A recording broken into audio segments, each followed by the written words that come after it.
Welcome back to the Contacts Coaching Podcast. We're joined today by Paul Caffery, who is the Director of Athletics at LaHabra High School. The Highlanders, and any of you that grew up in our generation, there can only be one. Ultimately, Coach, thanks for being on today and being willing to chop it up about the job and your background. Thank you for having me. I appreciate it. All right, let's dive in here. Take us through your background as a coach, as the AD. You said you're 4 years in. As an athlete before that, how did you get into the profession of education, coaching, administration, all of that from beginning to now? Yeah, I grew up in an athletic family. I'm the youngest of six, three girls and three boys. Yes. And my dad was an athletic director and head baseball coach at Whittier Christian High School, which is not far from us here in LaHabra for 20 plus years. And all my brothers and sisters went through there, all played sports. It was the center of our life. Summers were spent around sports. Everything was sports related. Grew a passion for that growing up. A lot of us went into education in my family. I think there's four of us or three of us actually in education, and a lot of us that have kids or grandkids from my parents now that are in education themselves. So it was the path. Like I said, my dad was an athletic director, more of a football coach that took over athletics. Won many CF championships at Whittier Christian, baseball and football. He has one in baseball, but multiple in football. And he was at the private side of things. And my thing was, I wasn't sure going into college. I played athletics myself. I was a baseball, football guy. I went to college for baseball. Once my baseball journey ended, chose to go into education, taught and started at a private school like my father, but then decided, man, the public school environment really intrigues me. Obviously the job security, tenure, the pay, the opportunities to reach men and women, it really intrigued me. So I got into public school at the age of 22. I started teaching at 22, 45 now, so 23 years in, and started teaching special education back when they were given emergency credentials, and did that at Nogales High School in La Puente for 3 years, and then ended up coming home to LaHabra. Sonora High School is where I started in this district, and then I ended up at LaHabra as the baseball coach. So I took over for baseball back in 2009 with the goal of a program that had a lot of talent to try to get to that next level of turning over a program and try to get a league championship. We hadn't had one in, I think it was 12 years at the time. So did that for 4 years. My last year, we won a league championship, went to the quarterfinals. Had a great year, but also during that year, I had a heart condition. I had a thing called a regurgitating aortic valve. So it was something I was born with. I didn't know about it, but found it mid-year per my wife, as we all, forcing me to go to the doctor because I was passing out. Growing up in my family, we didn't go to the doctor. We didn't do anything. So it was a challenge for me to accept that. But found that I had this. I was going to have surgery at the time, I thought, fairly quickly. And stress was one of those things that wasn't going to help. And as a coach, stress is a big thing. And I was not good at balancing. Put about 110% into baseball and wasn't doing the other things very well. So decided after that year to step down, get involved more with my kids. I've had a 3 and at the time, a 4 and a 2, I think it was, or 5 and a 3. And started to get involved in their lives more, coach them, be involved in their youth sports, and did that for 10 years. Actually taught special ed still at LaHabra, but got involved a little bit in sporting goods and was doing sporting goods as a second job, selling to high schools and colleges in the area. I had a lot of relationships because my dad, my brother, and my own relationships. It was a good transition. Did that for 10 years, loved it, especially financially, being able to have 2 jobs, but got back into LaHabra here as the athletic director back 4 years ago. This is now my 4th year. And previous AD was here for a very long time, I think 30 plus years, retired. And the school kind of needed an AD, didn't find anybody good. It wasn't on my radar. My older brother talked me into it. He was an admin, but was a former AD at Sunny Hills High School in the same district. And they were going to a full-time model of being no more classroom. That intrigued me. A little bit better pay. It was going to be a pay hit regardless because I was going to stop the sporting good part. But with my kids coming here, it made a lot of sense. And now 4 years in, it's been fantastic. We've got 4 CF championships in the last 4 years. And I just finished one in football this year. Cheer just got one 2 weeks ago. And we've got a lot of great things going on this winter still and then spring. So hopefully a few more opportunities, but really enjoying my time as being more connected to our student athletes and more of their successes on this side of being the cheerleader, being the one promoting them, and not have to do the day-to-day coaching as far as maybe the being the good cop, bad cop type of guy. I get to be sometimes a bad cop, but more of supporting my coaches and making sure they've got everything they need and leveling LaHabra up and continuing to grow what we've started here. It's a great community. So we're not close to any freeway. So we're in it's a bigger town, a small town feel. The community shows up for LaHabra. They bleed blue, as we say, and this Highlander Nation area that we have just loves LaHabra. Our games pack out, football, basketball. The stands are full to the brim pretty much every game, and it's a unique environment here. So I love it, and it's been a great time here. I love that. I also appreciate how your office is like mine, and it doesn't matter if the door's closed or not. People are coming in. People coming in, doing their, yep, it's part of it. You know what, though? It speaks to the culture you've created from an accessibility standpoint, because similarly, the door closed is just a suggestion because the kids know if they need something, we're going to respond. So I appreciate that about the approach, whether you realize. That was my custodian. He's, hey, I need you to call me. I'm like, we'll get to it. Hey, it might be important right now, Coach. All right, so let me ask a couple of follow-ups. So between, you say you started teaching at 22, and between then and 2009, how much coaching were you doing before you took over the baseball program? Were you assisting? Was it just, I'm next man up? Like, we need to get this handled? How did that all shake out? Yeah, it started football. I was doing football, baseball. I started at Whittier Christian High School with my brother. Actually, Calvary Chapel Downey High School. We started there together. I think stopped my baseball career and started like 19, 20 years old, decided to get into coaching and started doing lower levels. JV, which I really enjoyed. Started there and then went to Whittier Christian with him, did mainly football at the time. I was doing a little bit of baseball and was the JV head coach at Whittier Christian and just ate that up. And I was his up top guy up in the booth on Friday nights. Really enjoyed that. We're an offensive family, so offensive side of the ball was something I really enjoyed. We were a double wing family. There you go. And my dad and another man, Don Markham, who was kind of the pioneer of the double wing. They ran that. And so it was a family thing that we all did, but did that and then got into the baseball thing, got over to Sonora High School when I started teaching there. Same thing. Coach freshman baseball, JV baseball, was the head coach of both. Same thing, JV football, freshman football. Did that for 4 years, but then I was like, I think I want to be a head coach. But playing baseball growing up and then in college as well, I thought on the baseball side, I enjoyed it a little bit more. I enjoyed the scheme. I enjoyed the day-to-day organization. I enjoyed mowing the field and lining up the edges and seeing the fruits of your labor. It was a lot of time, just like football, but in a different way. And I really enjoyed baseball. So LaHabra's baseball job came open in 2009, and it's a rival of Sonora High School. So that was a lot of the people at Sonora weren't too happy when I did that because it was like, oh, that's our rival. But I didn't go to either school. So for me, it was, hey, it's in the town. It's an opportunity for me. And I got here and fell in love with LaHabra. Just the community aspect here, and started that in 2009. And like I said, did that for 4 years. Love that. Okay, so the reason I wanted to go back and get that timeline is one of the things that we talked about briefly was this is designed to support coaches, administrators, and the idea of you onboarding a new coach, going through whatever orientation you have, however much background they have, and they're ready, and nobody's ever ready. So what I'm always curious about, you took over that head job. You'd had a long runway of being an assistant in multiple sports, and now you're in the driver's seat.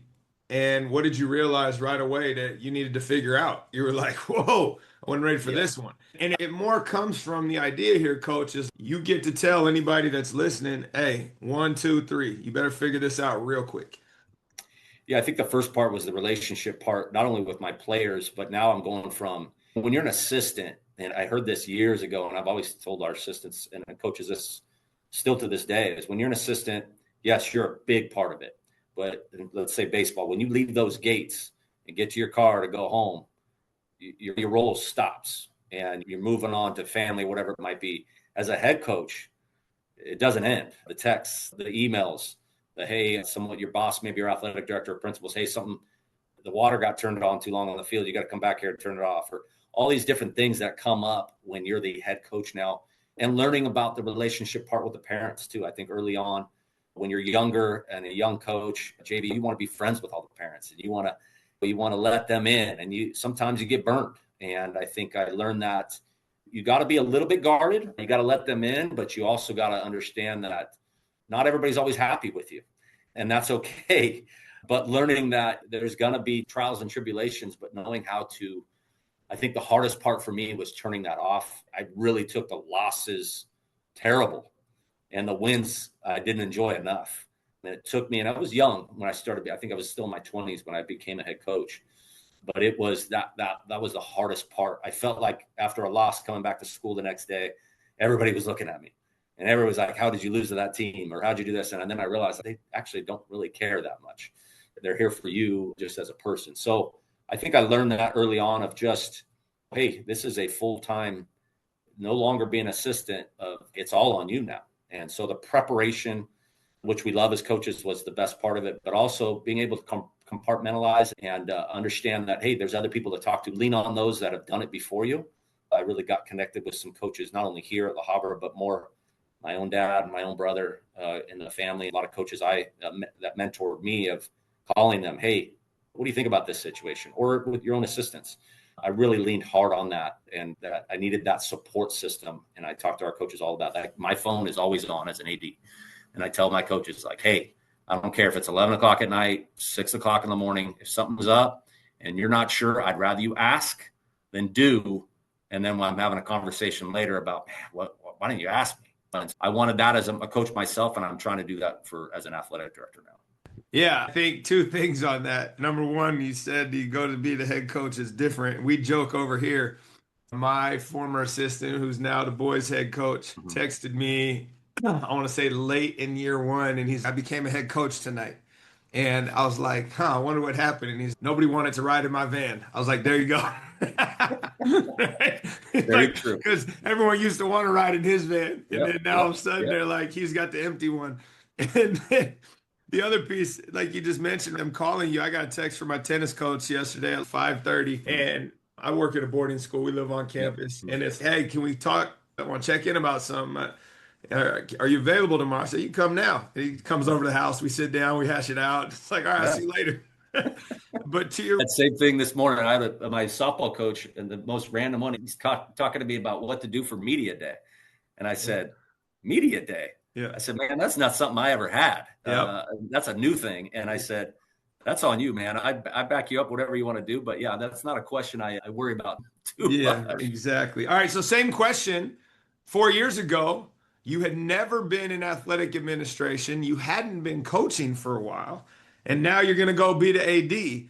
And the dean of students is our head girls soccer coach. And I have a running joke with him whenever he's stressed out. It's like, hey, you know, it'd be a really good idea if you became the dean. And he just shakes his head. So similarly, you know, it'd be a really good idea, coach, if you become the AD. Similar deal. Like, what did you realize right away? Oh man, this is going to be different. Yeah, I think exactly. I think that was my biggest concern is I was disconnected from the athletic side of things. I followed all of our teams here at LaHabra still, and I followed the area. I was a big fan of recruiting, big fan of watching kids where they're going to the next level. I still followed it, but I wasn't connected. And I purposely did that when I left. I think my first few years after leaving the baseball job, that's your baby. So it was hard for me. I didn't even step foot on this baseball field here for several years just because it was too hard because I was so connected to it. So orientating myself to the current scene. I wasn't very knowledgeable on it at the time. And so it was a quick learning period of that summer. And the previous AD, it was a late hire, and he transitioned out and retired. And by the time I got the job, he was already gone. So I didn't have really that opportunity to sit with him in his office here and go through his files and go through what he's doing. So everything was started from scratch.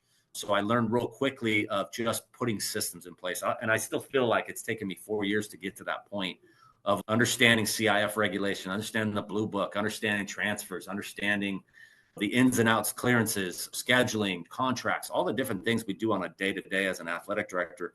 It was a huge learning curve, but I just took it in stride. That first summer my wife was like, is this how it's going to be? Because you're never home right now. And I said, I just am throwing myself into this.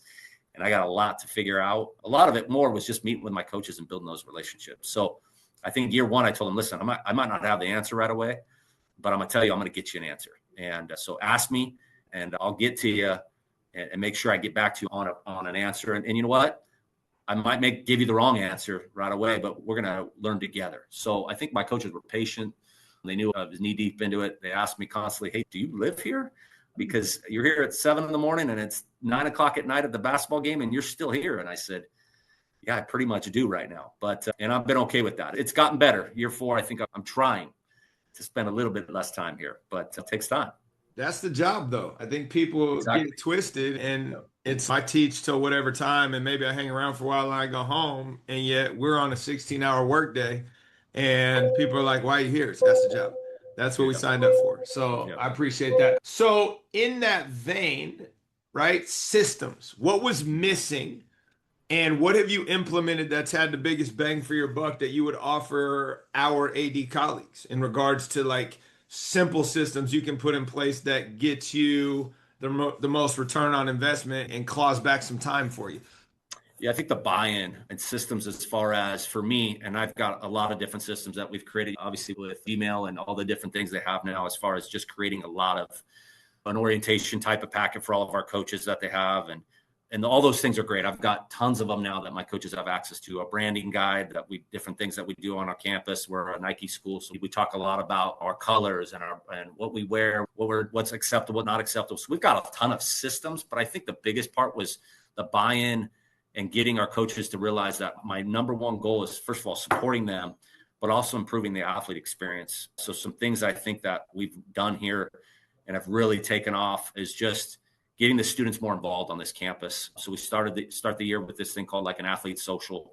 I actually got it from UCLA, of something they do at the beginning of the year. They get all the athletes together in a setting and kind of mix and match them all. We get them in the gym here. We play a bunch of games. We teach them our cheers. We teach them about our culture. We give out a bunch of giveaways to get them there to the gym. And then at the end of the night, we have our local Lions Club that provides food for them. We get out in the stadium and we're playing cornhole, and we're doing volleyball, we're throwing the football around, and it's a great event to start the year and get our athletes on the same page and really that overall experience for our students. And then we end the year with a big thing called our Highlander Highlights. It's like an SB style awards. It's a red carpet event. We give out the end of the year awards, and the kids have just eaten it up. We started it last year. It was live streamed on YouTube. And we have a production crew within our district that came and did it. And it was a fantastic event. And now the kids are really pumped about it. We have an athletic council that we started that has about 18 of our top senior student athletes that are not necessarily always the 4.5 kid, but more the glue kids that kids want to be like, be around. And they've just eaten up the different leadership opportunities. We meet once a month, and they plan this event, this SB style event at the end of the year. And they really own it and they love it. And it's something that has become a pretty big deal around here. And the students, they get kids to games. They're doing a lot. We do a big leadership conference at Disney in a couple of weeks that we go down to Disneyland, and we teach them about leadership the Disney way and explaining just all those leadership opportunities. We do a book study, all that. But it's been more of the buy-in of the coaches getting to see that what we're doing with their student athletes to improve their experience. And it makes their coaching experience even better because kids are showing up to games. Kids are excited about being a Highlander. Kids want to be here. We get a lot of kids, once they're here on our campus, we hardly lose them.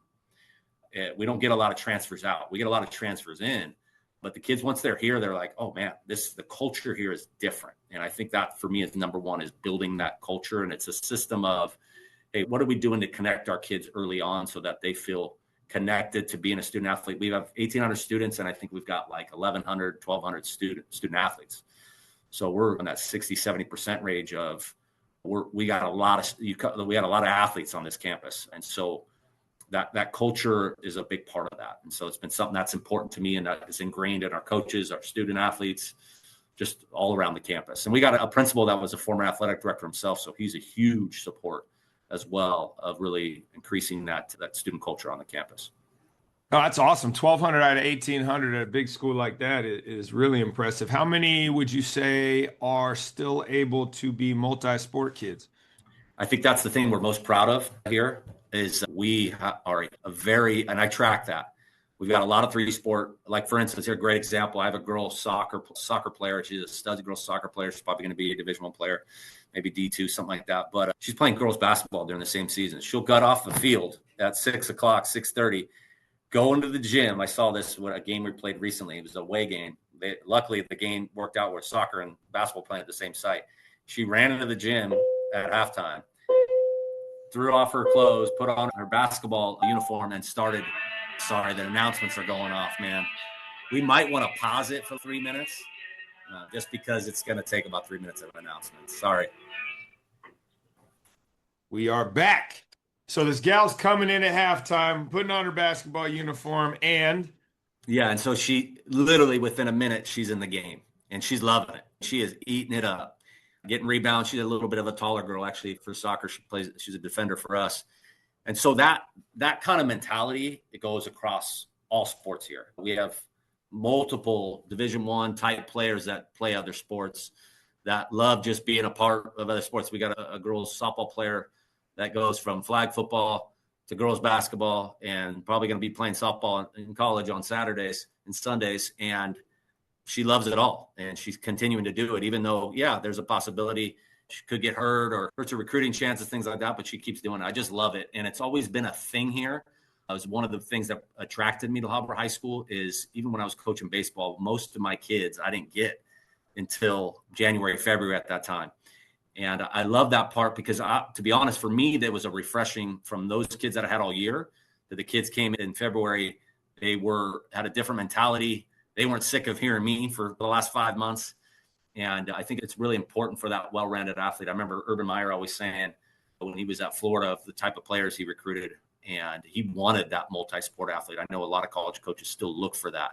Unfortunately, we've become so specialized in this country, and I've done it with my own kids myself, out of no one's fault. It's just the mentality. The MO these days is we specialize too early, and I think there's just not really a need. I feel like we need to get back to that. Hey, letting our kids play like we did as kids. I played football in the fall for a couple months, then went and started training for baseball and went into baseball for a few more months and then went back to football. And I love that. It was the natural break.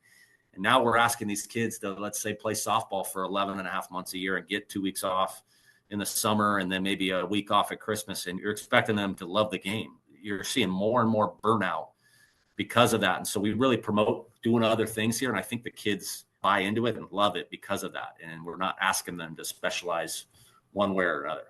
How do you hold that line when all of the momentum is going against you? Outside noise, inside noise. How do you get like in my place, it's a little bit easier. It's a small school. I get to dictate who the coaches are. I lead from my standpoint where I got 16 girls on my team and 13 of them are 3-sport athletes. And it's okay when your neighboring school is playing baseball year round and your coach is like, hey, we're falling behind. And you're like, I don't care. We're not doing that because it's better for these kids. Like, how do you navigate that push-pull on both you, the other coaches of different disciplines, and the outside world that's coming in trying to tell you this is how you have to do it now? Yep. I think the first thing is getting the coach buy-in. If you don't get your coaches to buy in and support each other, then it's not going to work. And I've been at other schools where that didn't happen. And it was specialized. And it was baseball players only played baseball. Basketball players only played basketball. And there wasn't that push and pull of, hey, we're all going to be better if we support each other. And so my coaches, you don't even hear them complain about it. My basketball coach, he's got 3 or 4 stud football kids that play significant minutes for him. And we had a late CIF championship run. We won the CIF championship Southern section. Then we went to the state games. And you could have heard him complain and fight about it. He's a CF champion 2 years ago himself. He didn't say a word because he knows that's what it is. And he didn't complain. He wasn't like, man, I got to get these guys back. We're struggling right now. It wasn't. It was more of the other way. It was supportive. Hey, go do that. Be a part of this. Don't worry about missing practice day. Get your body healthy for your playoff game. So that buy-in from all of our coaches, and a lot of our coaches have coached other sports. So my baseball coaches coached football. My football coach does track. We've got other coaches that do multiple things on this campus. So when you get that buy-in from the coaches, that's where it starts. And so the parents and the kids are like, they never hear the coach saying, hey man, I need you here. Can you miss that for this? And there is some overlap when our coaches are good about, hey, it's football season. And you know what? Baseball's got a Saturday off-season game in the afternoon. And my football coach is like, go get your work in. It's not affecting me right now. We did films in the morning. Go after it. I know that's got to be your sport and maybe college. And so why don't you go do that? So that buy-in from the coaches is key. And then the kids follow along. Yeah. No, and I think that's super important. I've talked to my coaches about pivoting from, hey, yeah, I'll support you in that. I want to come watch you, to no, you need to go play that sport. That's the small tweak that I think is liberating for the kids and parents, where a kid came to me after his freshman year when I was coaching the boys. He's like, Coach, what do I need to do to get better at basketball? I'm like, go play football. Huh? What do you mean? Go play football. Like, how's that going to help me? I said, in so many ways, I can't even begin to explain it to you. And so, like, how do you get your coaches not to just say, hey, yeah, I'm fine if you do that, but no, you should do that. Like, you Yes. will be okay. And that's the hard thing when they're looking left and right at what their neighbors are doing and thinking they're falling behind. Yeah, I think the big one, I don't know if you guys have it as much up there, but starting flag football down here has been a big thing. Mm. My own daughter's playing. She's a sophomore. She's loving it. And my girls soccer coach, it's the season right before girls soccer coach. And a lot of our girls soccer players are playing flag. And he was a little leery of it at first. He's like, man, golly, it's like butting up right to my season. I got no time with these girls in the off season to get them ready. He's even bought in because he's seen the benefit it's helped with his girls of the physicality, their footwork. They've become. I feel like the girls that have played flag. I watched them on the pitch this season, and they look different. Those girls that have played flag, they look a little bit more physical. They look a little bit faster. Their fast twitch skills look better. I've seen an improvement over those girls, and those are the girls that are starting for them.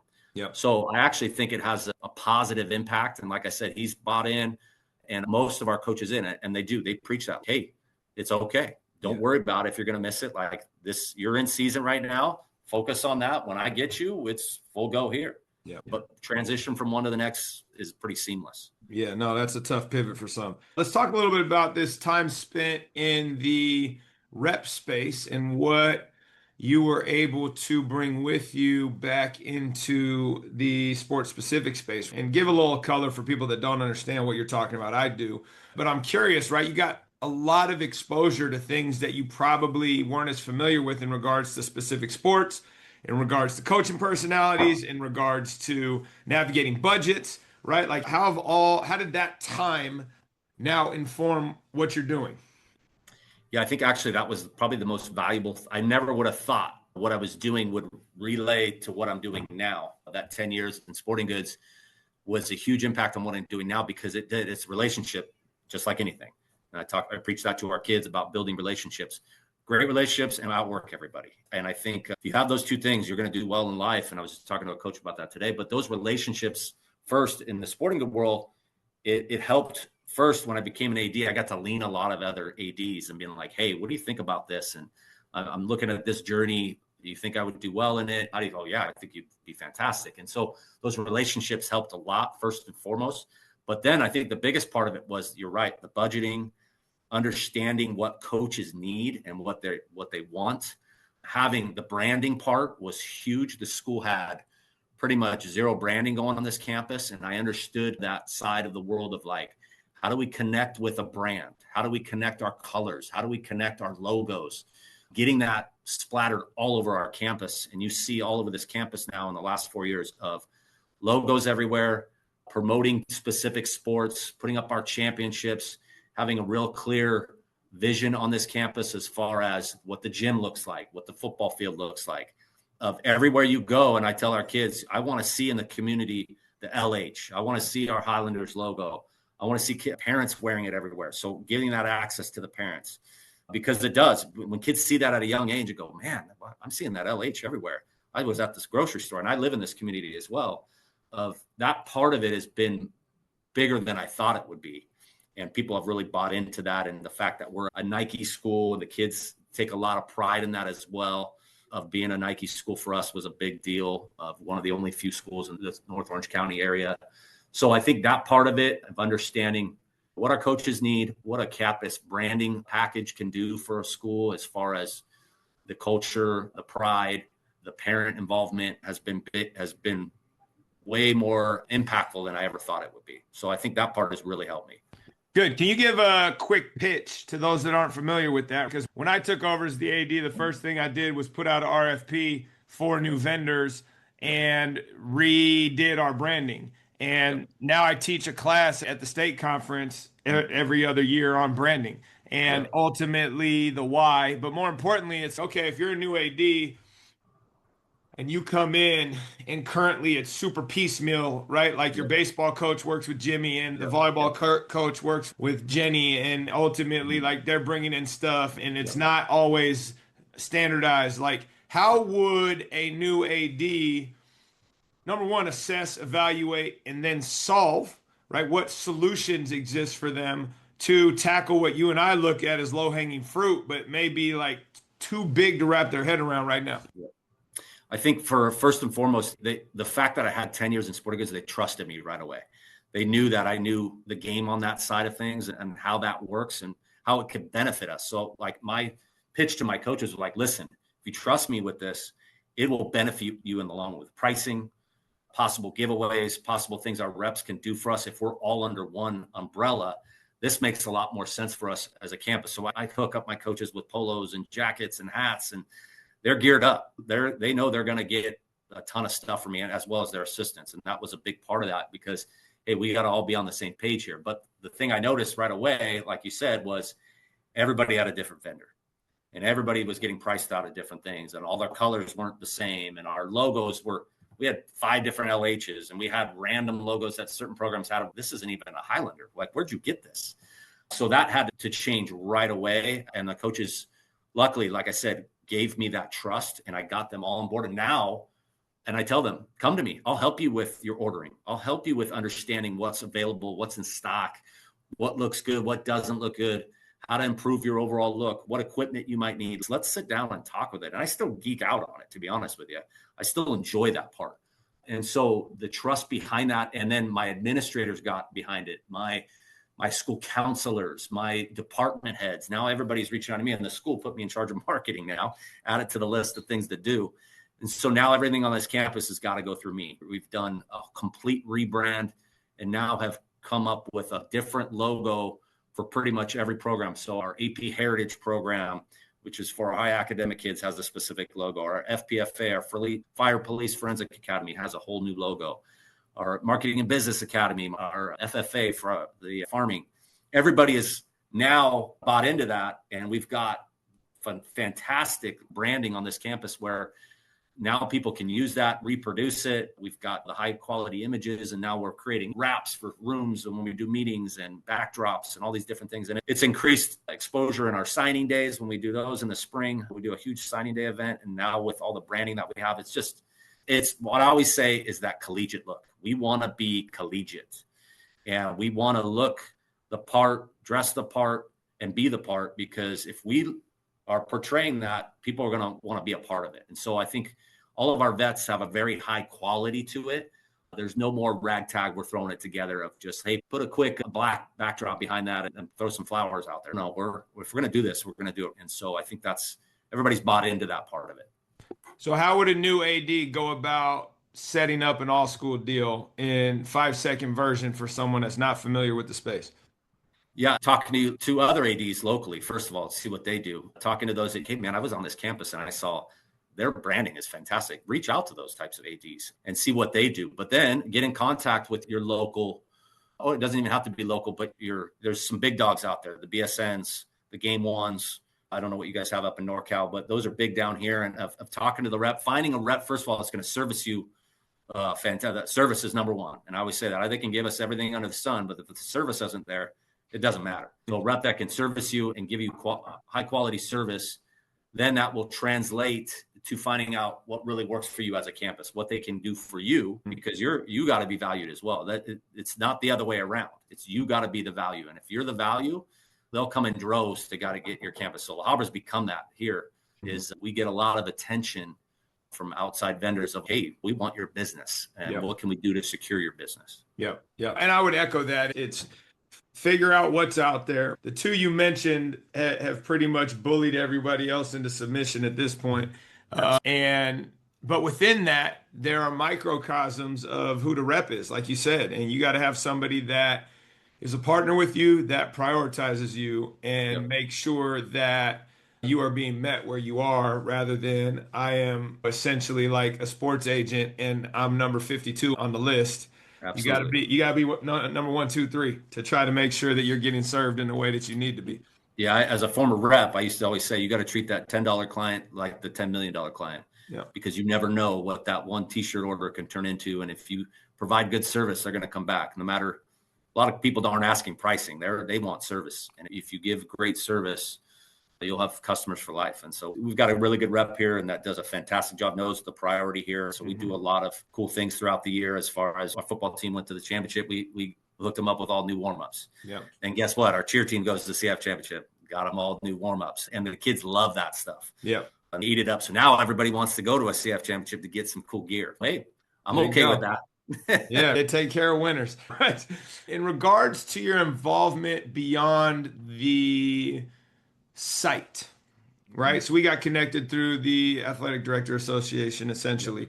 How important has that been to you over the last 4 years in both figuring out what the hell you're supposed to be doing, but also finding solutions to accomplish what you're supposed to be doing?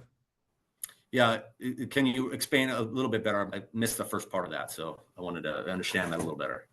Yeah. So, right, I don't know how the Southern Section Athletic Director Association works, right? Yes. But ultimately, you got my contact through some VP at the section because you are in line for some recognition. And as part of that, you are connected outside your campus, right? With other ADs that is either formal or it's informal, that you've then been able to cultivate, similar to this show, a how-to guide of your job. How important has that been? What have you done over the last 4 years to expand that network? And what is the value proposition that you suggest for other people in your situation?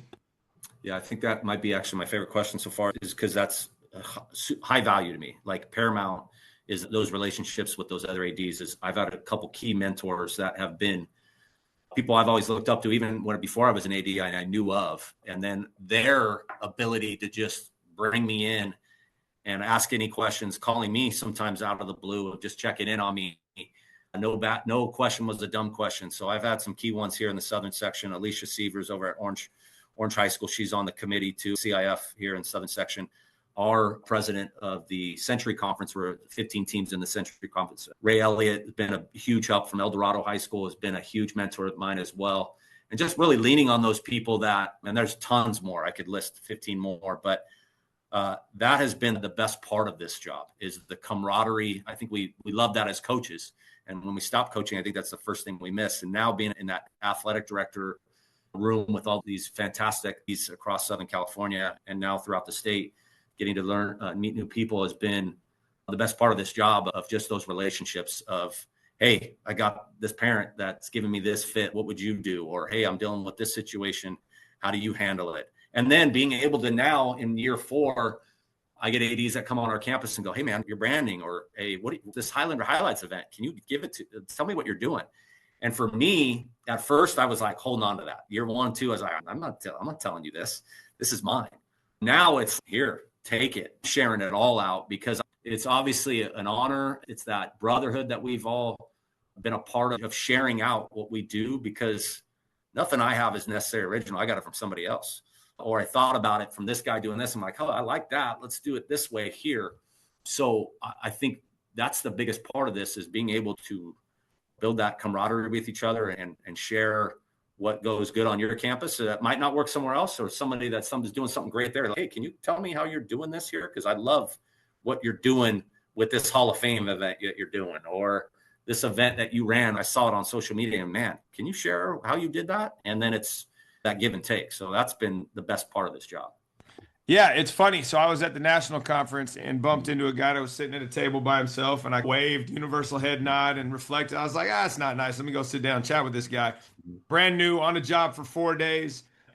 He came on the show when I got home. We chatted. He called me like a week later to debrief some situation he was going through. And it was just like, how are we keeping service at the front of this? Not just like to help others, but we can learn from that as well, especially like the whole idea of beginner's mind, right? Where I'm in year 9 of this, I'm in year 26 of being a high school teacher, educator, air quote, right? You're in year 4 of this, and it's okay.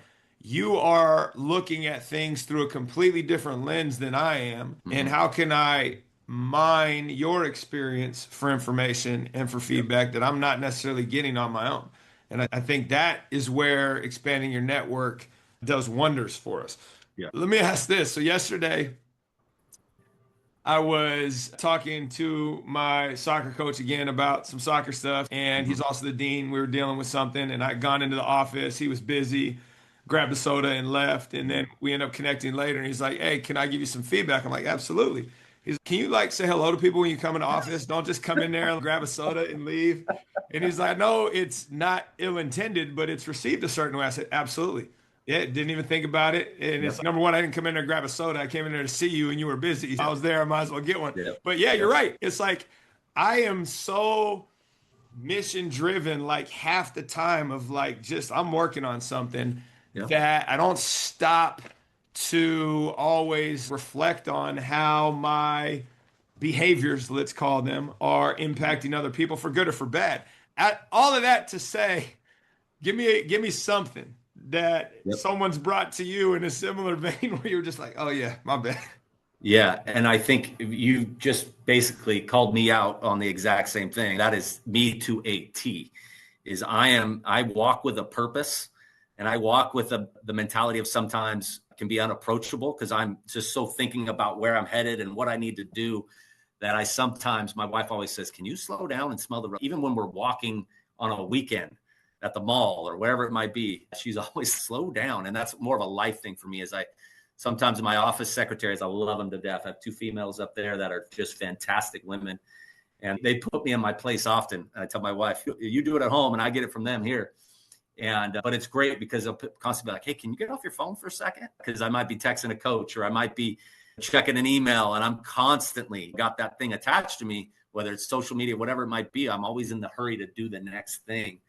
And I think for me, it's been the same thing. I always talk about relationships, but in order to talk about it, you got to do it. And so I've tried to stop more, whether it's parents, whether it's athletes, whether it's office staff, whatever it might be on campus, to stop, say hello, and just spend some time with people, spend some time with my coaches. Don't make them feel like, hey, I don't have the time for you, because I can often do that. And it's a definite flaw of mine.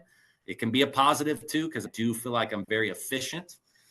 But you know what? Sometimes things can wait and you can get to it later. And I think that's for me. And I hate to just basically say what you just said, but it is first and foremost with me, absolutely, and something I constantly struggle with daily to improve. But it is something I feel like year 4, I'm getting there. I'm not there, but I'm getting there. It's funny you say that because right afterwards I had a meeting with my head of school, it's like the principal, and she was like, "How's it going?" I was like, "I just got told this." She's like, "Yeah, on that.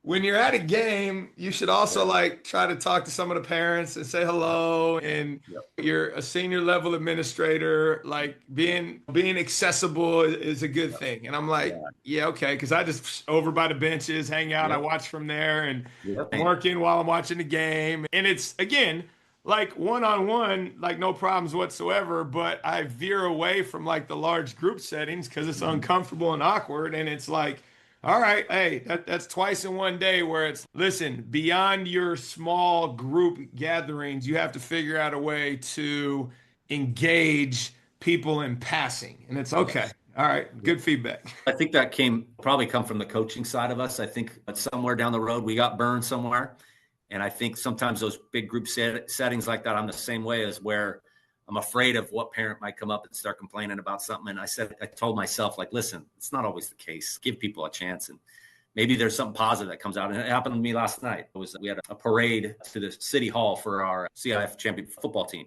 So they did this nice parade, and we're getting on the fire trucks all the way. So it was a fantastic event. And there was a mom that was outside our performing arts center, and we're getting ready to go, and she wanted to talk to me. And I said, "Oh boy, here we go." And it was a complete opposite of what I thought it was. She thanked me for an event we just had with our cheer team and was like, "Hey, the way you handled this was fantastic. I appreciate you. And I know you don't get it enough." And I was like, this is why you need to give people time more. That's a good point and well taken on both sides. All right, so give me some feedback then. So our part of this came from our soccer stadium where we have a wall. We don't have bleachers up there. So it's just a Mm-hmm. wall that people sit on. Mm-hmm. And it's on one side of the field and it covers the walkway. And then the teams are on the other side of the field where Mm-hmm. there is basically a hill. So there's nothing Yeah. behind them, right? And so part of my, I want to say subconscious, is if I walk in front of the wall and I say hello to one or two people that I know well, then I'm Yep. shining everybody else. And Yep. if I take the time where it's like I stop at every single person, Yep. then I never get to watch the game. And Yep. look, it's rationalization, and I get that, Yep. and I'm going to figure it out. But like, Yep. how do you navigate the appropriate amount of time to spend with each person Yep. and not make it feel like there's favorites, so to speak, Yes. when there are. And at the end Yeah, of the day, you're absolutely. closer with certain people, right? So, Absolutely. like, in my Yeah. mind, it's easier to just go sit on the other side where I'm near nobody. Yeah. And I think that's how I live. For me, it's a little tough too, because my kids have grown up in this community, and I've been with some of these parents since my kids were 2, 3, 4, 5 years old. So I've known a lot of them for many years, having 2 kids now. That'll change once my kids graduate. I won't have as much of that. So that's been challenging. I think the biggest thing for me, and it's one of my hardest thing is making that eye contact with. They at least know that I saw them and I gave the hand up and said hi, whatever it might be. And I gave them a moment to like, do they need me to stop? And if not, I just kind of kept it moving. I think that has always been a challenge for me as I avoid that. Now, sometimes people are like, why are you always looking up in the stands? Or why are you doing this? I said, I'm trying to at least the appearance of I'm trying to communicate with you in some way, whether it be, hey, I see you. Thanks for being here. Or just checking out what's going on. So I think you're right. If you do stop, that could turn into a whole nother thing. And sometimes I do it with the ones I'm close with. And then the ones I don't want to see, I just walk right around. But I've tried to at least make the eye contact to know that, hey, there's no favorites here. I might talk to this person a little bit more because they stopped me, but that part has helped me. I'm terrible at it, but recently it's been something that's helped me in my journey with the overall look of how I can be standoffish sometimes. Yeah, 100%. And I'm going to get a chance to get some reps today because we got soccer again, and then we got a middle school game before our high school game. And so it's going to be an opportunity to bump into some people and say hello. And it's not that I don't want to talk to them. It's just like I don't want to be in a large group. And Absolutely. it's I don't want to Yeah, say I'm claustrophobic, but it's just I don't want to it be in a is. large group. I agree. I think like I said, I think it comes back to that coaching part. My principal has been a huge mentor to me on that because he was, like I said, a former AD, and he is phenomenal at that part of. I've always asked. He knows every kid's name. He knows every parent's name. He really works hard on that, and he'll stop and take the time. And if someone asks him a question, he doesn't want them to feel rushed. It's impressive how he does it. I've tried to lean on that and just go, I don't know how you do it, but I'm gonna at least take something from that. Yeah, no doubt. And hopefully today I'll get some reps in and realize it's not the end of the world. 2 more questions. One that I always ask is what is something you've recently changed your mind on? And the genesis of this is as we move deeper and deeper into polarization, unfortunately, in our communities, in our country, and the tribalism of it all. Like, how are we as leaders intentionally challenging our belief system and making educated decisions to change something, right? And like I used to be in here, over here, and dug in. Actually, after reflection, now I'm over here, and here's why. And the purpose is like, how are we showing people like it's okay to have dissenting voice? It's okay to try to get to the truth rather than this is what I've been told. So, out of curiosity, it doesn't have to be coaching related, doesn't have to be AD related, but just in general, I think from a vulnerability standpoint, like how are we demonstrating beginner's mind to challenge it, what it is that we hold true, and in a way that those that we serve who are in their formative years can do that as well. And one of the things, before I let you answer that I share with our kids who are looking for advice, and it's okay, who's in your personal board of directors? How are you talking to all of them and getting their opinions? And then you have to find your truth within that, right? And if all 5 of them are giving you the same opinion, then you got the wrong board of directors, right? You got to have different voices. So anyway, all of that to say, what's something you've changed your mind on recently that you can articulate through, and the why and the how it's been impactful? Yeah, I think that's a lot of things come to mind actually when I first think of that. Like 4 different things came to my mind. But I think the one recently, and I'm working hard on, I think with having 2 girls, I've been much gentler with the girls on this campus than I have been with the boys. And I think that's just the old baseball, football coach in me. With our boys, I can be a little, hey, I expect more of you when their attitudes aren't right, or they maybe you're at a basketball game and they're screaming an obscenity at another team or whatever it might be. I get frustrated with that, and I don't handle it very well. So something I've changed my mind is it's not. I think I first started teaching 23 years ago. I taught a classroom called Emotionally Disturbed Behavior Disorder, and I had a padded classroom. And the mentality back then was you meet anger, frustration with frustration. We took kids down daily, and we did these things where it was intense. It was the hardest 3 years of my teaching career, but also the most rewarding 3 years of my teaching career, because every job after that was like, this is nothing. And so I think what I've learned, though, throughout my teaching career and now being an athletic director coach is that you don't know what's going on in that kid's life. And sometimes the harder kids, I've tried to meet them with being hard back to them. And sometimes lately I've been trying to, especially with our boys on this campus, of trying to understand them more and let them know, first of all, I'm here. I want to listen. I want to find out why necessarily you're acting like this, or why in a football game you might have done something that was a bad reflection on us as a community, us as a school, of not judging right off the bat and giving kids the opportunity to really sit down and figure out what's going on and figure out if it's an excuse. They just tell me what they think I want to hear, and building those relationships with those kids. I constantly talk about relationships, and then I'm not doing it. And I think recently I've looked internally at myself and go, man, I'm doing it with the girls' side, and I have some great relationships with a lot of girls on our campus, but the boys, I'm not connecting enough, because I got to be this persona, or I got to be this disciplinarian type to be there. But I'm not also, hey, man, I saw what you did in this game, and I appreciate you doing this and not doing it this way. Or, hey, I didn't like what you did here. Let's talk about it and see why you chose to do that. And next time, let's do this. So I think just handling of my student athletes, especially, like I said, on the male side, is something that changed recently, and gone, hey, you can be a little gentler sometimes and try to find out why people are the way they are. Yeah. And my principal, my head of school, back when she was the associate dean and I was in the classroom and running the dorm, she had asked me one time, because of that approach, similar to just we're coaches, this is what we do. It's, what is the pathway for our students to find reconciliation when they have let you down? Yeah. And how are we as the adult creating that opportunity so that they know, or they are exposed to the reality that it's not permanent? And I think often the way you described it is, no, we're the disciplinarian. No, we're going to punch you in the mouth. And yet how often are we creating an opportunity for that kid to find their way back into our good graces, where for us, like, we're not thinking about it after that moment, but for that kid, they're like, oh my God, they don't like me. Oh, they hate me. Oh, they're out to get me, whatever it is. And I think that's a great way to think about that concept you just shared. Yeah. All right, last one. And this is more, let's call it AD specific, but what is something that you're looking to find a solution for? If you could ask any AD out there a specific question about a scenario, and you're not necessarily going to get the answer, but like right now you're trying to figure something out, what would that be?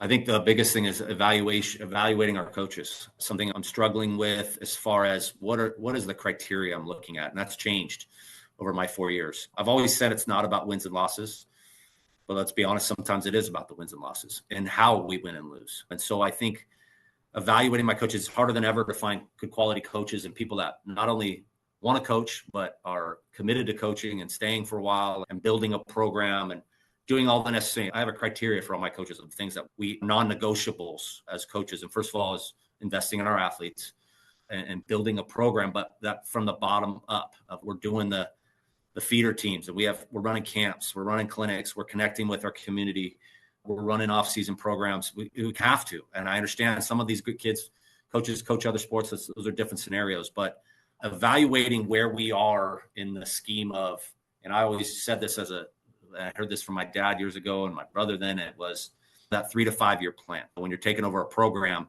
where are we year 3, 4, 5? Are we moving the needle in the right direction? And if we're not, what are we doing to improve that? And at what point are we saying, hey, it's time for someone else to have an opportunity at this, because this is not working? And it could be a variety of things. It could be the talent we have. It could be a multitude of things, but the evaluation of what exactly am I looking at for my coaches when it comes to evaluating? Unfortunately, first 3.5 years, I've had a good amount of turnover. I've had to either let go or bring in 10 new coaches. To me, that's a lot. But in some ways, it was a natural attrition and of coaches retiring or moving on. And sometimes it was tough decisions, and it's been difficult. But number one, first and foremost, was what are you doing to improve our student athlete experience? And are you being a good leader of young men and young women? And sometimes that wasn't happening, or sometimes it was, hey, we're not moving the needle enough, or sometimes it was, hey, we behaved a certain way and we have to be better than that. So I think that part for me is always evolving, and always something I'm constantly looking at is what exactly are we evaluating, and what are we really looking at when it comes to coaches and their performance on and off the field. Yeah, and that's the age-old question, right? Because ultimately, what if they are crushing all of those aspects that you're looking for, and they just don't have the horses, right? And it's, Absolutely. hey, maybe they could have picked up 2 or 3 extra wins on a 24-game season. Their athletes are committed, they're loyal, they believe in them, their lives are being impacted in a positive way. They're just not good. Yep. And how do you navigate Absolutely. that? It's tough, especially when there's It is. outside noise. Yep, absolutely. And I think that's the challenge always, as this is what are we? And I've let go of coaches that just went to a semifinal or a quarterfinal, but they weren't doing any of these other things. And the future was very bleak because they hadn't been doing that. Yeah. It's not always performance based, that's for sure. No, not at all. Hey, Coach, I appreciate you, number one, jumping on right away, and number two, taking the time out of your day before you get on the road and go spectate and enjoy some more championship cheerleading. Yeah, I appreciate it, man. It's been enjoyable. Hopefully, now, do you go to the convention as well? Which one? The CS88? Yeah, I'll be there. Okay. I'll be teaching a class, actually, ironically enough, on digital trends, which has a segment on branding that I taught 2 years ago. So feel free to sign up and start working towards your CAA. I appreciate it, man. Nice meeting you, and we'll be in touch. All right.